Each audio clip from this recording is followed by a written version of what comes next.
La mayoría conocemos las diferentes armas del lejano oeste y las reconocemos fácilmente en la pantalla. Sin embargo, casi todos pasamos por alto los diferentes calibres que usan todas estas armas, dejando el calibre o el tipo de munición en un segundo plano, cuando en realidad es la característica más importante para el éxito de un arma de fuego. De nada sirve el diseño más innovador y perfecto si su calibre no cumple con los requisitos necesarios para su empleo, desde potencia o precisión. Es por eso que hoy vamos a hablar de uno de los calibres más utilizados y más potentes del lejano oeste, el calibre 45-70 del gobierno. Este calibre vio la luz en el año 1873, año muy prolífico para el armamento del salvaje oeste, ya que en este mismo año salieron al mercado otros calibres como el 44 Winchester o el 45 Colt, además de armas como el Springfield 1873, el Winchester 73 o el Colt Pacificador, entre muchos otros. Pero vamos con el calibre que nos ocupa hoy. El 45-70 nació de varios intentos de parte del gobierno de Estados Unidos de hacer la transición de sus rifles de avancarga a fusiles de cartucho metálico. En un primer momento convirtieron sus fusiles de avancarga en un fusil de retrocarga de cartucho metálico de percusión anular del calibre 58. Eran armas muy potentes. Sin embargo, su precisión era muy escasa y al ser un cartucho de percusión anular no lo hacía tan fiable ni reutilizable como los cartuchos de percusión central que sí se pueden recargar. En el año 1866, los fusiles Springfield se convirtieron en calibres 50-70, con un cartucho metálico de percusión central. Como hemos visto, redujeron del calibre 58 a uno del calibre 50. Por lo tanto, el proyectil era más ligero y algo más rápido, además de contar con 70 grains de pólvora negra. Y aunque estuvo unos años en servicio, no acababa de tener el equilibrio perfecto entre potencia, precisión y retroceso. Es por eso que ya en el año 1873 vuelven a reducir el calibre del proyectil, pero manteniendo la carga de pólvora, naciendo así el calibre 45-70, un cartucho con un equilibrio mucho mejor en sus prestaciones, utilizado por el Springfield modelo 1873, tanto en versión rifle para la infantería como en versión carabina para la caballería. Aunque hay que destacar que se hicieron dos versiones del calibre 45-70 en el ejército, una versión normal y una versión un poco más ligera para el Springfield modelo carabina, para mejorar así el retroceso y así el manejo de las carabinas cuando los soldados la disparaban a caballo.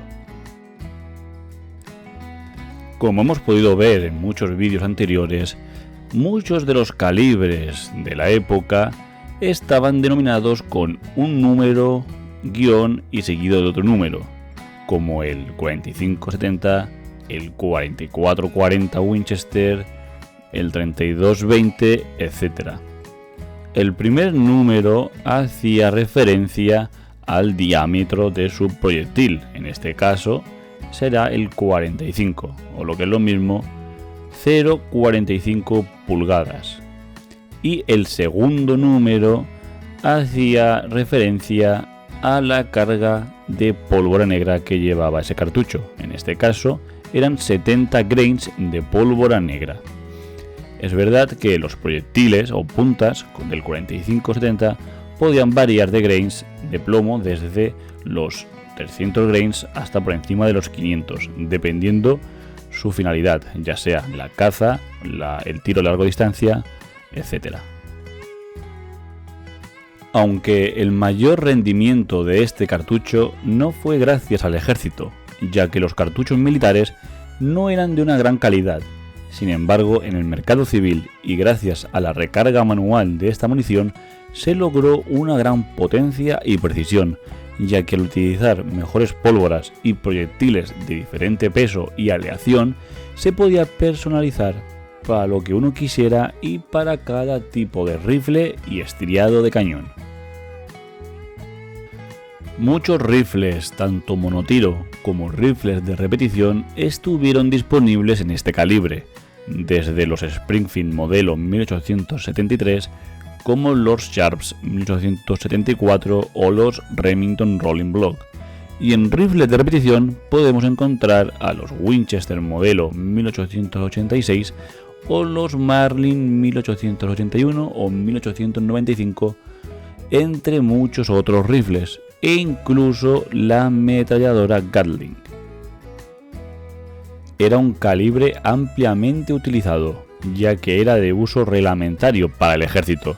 Muchas marcas y empresas lo fabricaban, y aunque había cartuchos más potentes o precisos, su popularidad era enorme, gracias también a la cantidad de armas que lo utilizaban.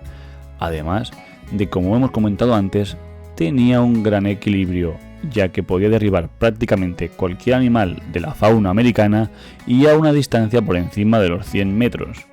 Aunque con la llegada de los cartuchos de pólvora sin humo y de las municiones con proyectiles puntiagudos y con una velocidad de más del doble, como los 7 mm Mauser o los calibres 7.62 y demás, el calibre 45-70 de plomo puro y una bala extremadamente pesada quedó prácticamente obsoleto, ya que su trayectoria no era tan recta o rasante como los calibres modernos, sino que hacía una parábola. Por lo tanto, lo hacía difícil de disparar a muy largas distancias.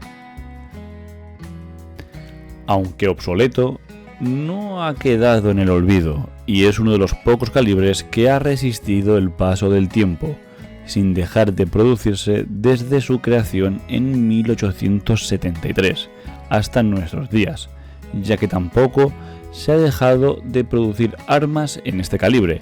Es muy popular actualmente en la caza en espacios cerrados y con poca visibilidad, con mucha maleza y contra jabalís o venados, utilizando armas de palanca modernas y con visores, como Marlin, Winchester o Henry. Y también en competiciones históricas, utilizando tanto armas originales como reproducciones, en su mayoría italianas, de los rifles Sharps o Remington o incluso Springfield. Lo hemos podido ver en infinidad de películas, aunque no lo hayan nombrado muchas veces, pero cualquier película que salga el ejército de los Estados Unidos en las guerras indias o en la batalla de Little Bighorn con el general Custer, este calibre era el protagonista de sus carabinas y rifles Springfield.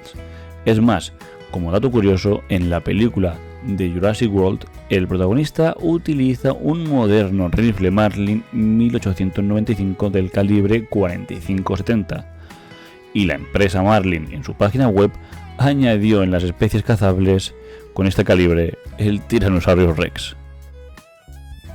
En definitiva, un gran calibre que mucha gente dice que está teniendo una segunda vida.